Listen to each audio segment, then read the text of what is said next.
Today my topic is credit creation by commercial bank, money creation by commercial bank। आज मेरा topic है वाणिज्य बैंकों द्वारा साख सृजन या साख का निर्माण कैसे किया जाता है।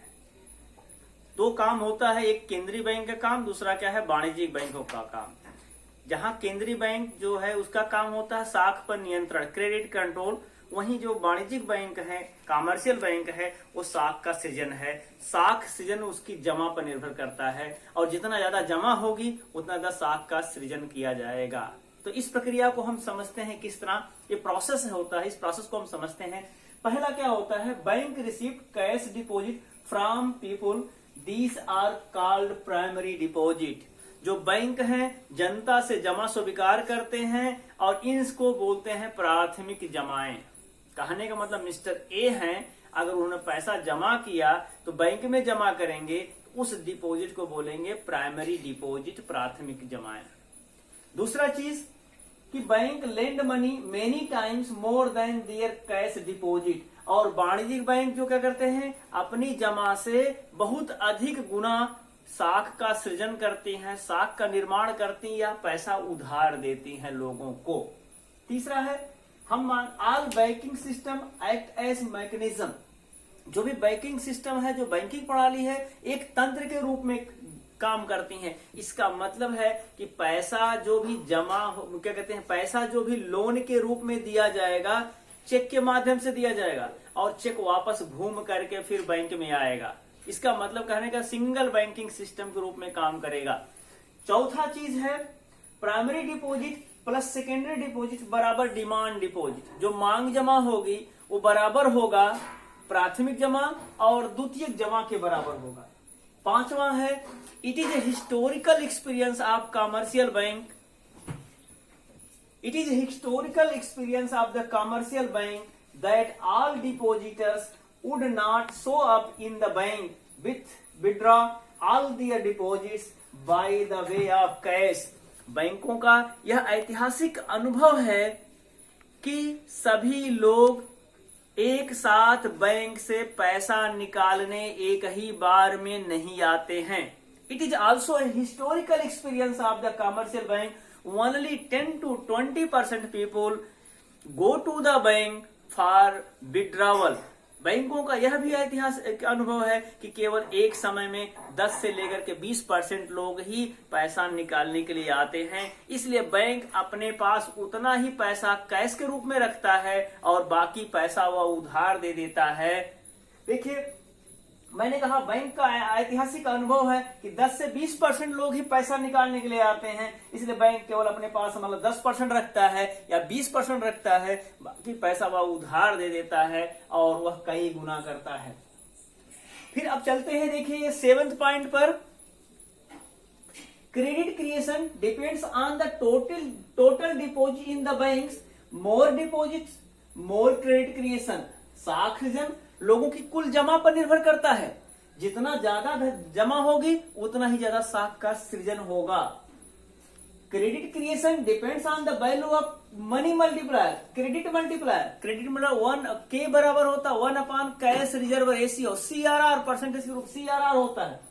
इफ द वैल्यू ऑफ के इज इक्वल टू 10, अगर हम बोलते हैं क्रेडिट मल्टीप्लायर या क्या कहते हैं साख जो सृजन मल्टीप्लायर है, गुणक है, उसका मूल्य 10 है और टोटल डिपॉजिट 1000 रुपया है, तो आप क्रेडिट क्रिएशन कितना होगा, 10 गुणे 1000 बराबर क्या है 10,000 होगा। के बराबर 1 अपॉन CRR या के बराबर 1 upon 10% is equal to 1 upon 10 into 100 बराबर 10। के मतलब 10 गुना। अगर 1000 रुपया जमा है तो 10 गुना, 100 रुपया जमा है तो 1000 रुपया साख का सृजन कहलाएगा। इस प्रक्रिया को हम एक टेबल के द्वारा समझते हैं। Credit creation in a single banking system, जो साख सृजन है एक सिंगल बैंकिंग व्यवस्था के रूप में हम देखते हैं। पहला जो राउंड होगा, फर्स्ट राउंड होगा, सपोज करिए जो डिपॉजिट हुआ कितना 1000 के बराबर। पहला जो राउंड है डिपॉजिट है 1000 के ऊपर। अब इसका 10%, 1000 का 10%, सपोज करिए 1000 है ये, इसका 10% मतलब कितना हो गया, ये जीरो काट दिया, ये जीरो कट गया, मतलब 100 रुपया कैश रिजर्व रूप के CRR के रूप में, इसको ऐसा और भी LLR भी कह सकते हैं। 100 रुपया हमने रख दिया RBI के पास या कैश रिजर्व के रूप में हुआ, बाकी पैसा हुआ 900 रुपया के लिए उधार दे दिया गया।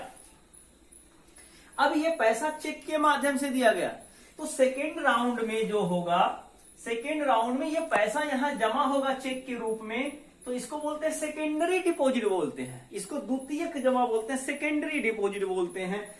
होगा अब 900 जमा हो गया, अब 900 का 1000 मतलब क्या कहते हैं 10%, 900 का 10% मतलब हो गया 90 रुपया, CRR के रूप में 90 रुपया यहां जमा होगा, और इसमें से घटा लेंगे, हो गया 810 रुपया ऋण दिया जाएगा, चेक के माध्यम से दिया जाएगा। और चेक फिर से क्या होगा, तीसरे राउंड में ये क्या होगा, 810 रुपया चेक फिर जमा होगा, इसको बोलते हैं सेकेंडरी डिपॉजिट बोलते हैं। फिर इसका 10%, इसका 10%, 810 का 10% मतलब है कि 2 जीरो इधर हमने काट दिया, मतलब 81 रुपया हो गया।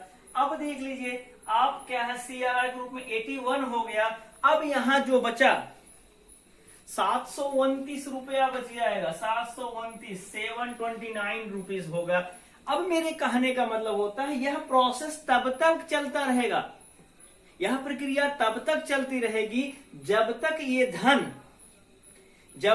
धन क्या होगा कि आपका, यह प्रक्रिया तब तक चलती रहेगी जब तक ये धन क्या होगा कि ये क्या कहते हैं 10,000 ना हो जाए। ये क्या होगा, ये 10,000 हो जाएगा, और ये क्या होगा, लोन क्या है 9,000 के बराबर दे दिया जाएगा, और ये CRR जो हमारा होगा 1000 के रूप में जमा हो जाएगा। यही साख सृजन की प्रक्रिया है। लास्ट में संक्षिप्त में ये कहना है कि अगर बैंक जो है वाणिज्यिक बैंक हैं, उनके पास जितना पैसा जमा होगा तो वो क्या करेंगे, वो साख का सृजन करेंगे। और साख सृजन हमेशा क्या होगा, साख गुणक पर, क्रेडिट मल्टीप्लायर पर, मनी मल्टीप्लायर पर डिपेंड करता है, और के की वैल्यू जितना ज्यादा होगी उतना ही ज्यादा क्रेडिट क्रिएशन होगा। In short, so on till all the excess reserve existed। इसका मतलब है कि यह प्रक्रिया तब तक चलती रहेगी कि जब तक कि जो अतिरिक्त जो रिसोर्स होगा, अतिरिक्त धन होगा, जो लोन के रूप में नहीं दे दिया जाएगा। तो बैंक, मेरे कहने का मतलब अगर 1000 रुपया है तो वो क्या करेंगे, दिखाएंगे कि 10,000 का हो गया है, और इन्होंने 9,000 का दिया है, और CRR क्या कहते हैं 1,000 हो गया। इसका मतलब होता है कि जितनी जमा होगी उसका 10 गुना उन्होंने क्या किया, साख का सृजन किया है। तो लास्ट में, higher the cash balance greater the money creation. अगर कैश बैलेंस ज्यादा होगा तो मुद्रा का सृजन जो होगा, साख का सृजन अधिक होगा। Higher the CRR lower the capacity of credit. अगर CRR की वैल्यू ज्यादा होगी तो साख सृजन की क्षमता कम होगी। उदाहरण के लिए, अगर क्या है 1/CRR क्या है 25% होगा, इसका मतलब 1/25 इंटू क्या है 100 होगा। इसका मतलब होगा K बराबर होगा 4 होगा, इसका मतलब 4 गुना होगा। साख सृजन 4 गुना होगा। अगर 1000 रुपया दिया तो 4000 होगा। अगर क्या है 1/10% है, इसका मतलब क्या 1/10 इंटू क्या होगा 100 हो गया, बराबर K बराबर 10 हो गया। तो 10 हो गया तो मतलब 10 गुना हो गया। तो higher the CRR lower the capacity of credit creation. CRR का मूल्य ज्यादा होगा तो साख सृजन कम होगा। हायर द वर्ल्ड कैश, अगर क्या है बैंकों के पास ज्यादा कैश होगा, lower the capacity to create the money, तो कम से कम क्या करेंगे, लोगों के पास ज्यादा कैश होगा तो साख सृजन कम होगा। तो इस तरह आपने देखा कि साख सृजन हमेशा के ऊपर, क्रेडिट मल्टीप्लायर के ऊपर, मनी मल्टीप्लायर के ऊपर उसकी वैल्यू डिपेंड करती है। तो के की वैल्यू जितना ज्यादा होगी, क्रेडिट क्रिएशन, क्रेडिट मल्टीप्लायर उतना की वैल्यू जितना ज्यादा होगी, क्रेडिट क्रिएटर